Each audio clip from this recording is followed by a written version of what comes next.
Hi guys, welcome to the session. This is Prakash, Math Tutor. Let's solve the quadratic equation which I have written on the whiteboard.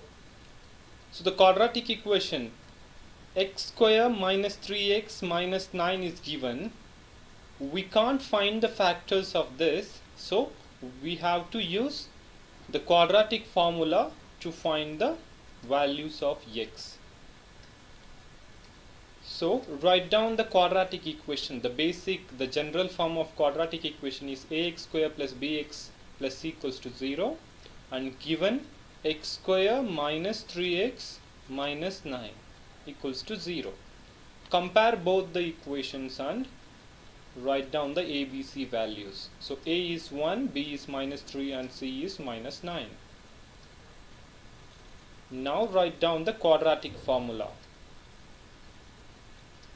The quadratic formula is x is equals to minus b plus or minus square root of b square minus 4ac whole divided by 2a.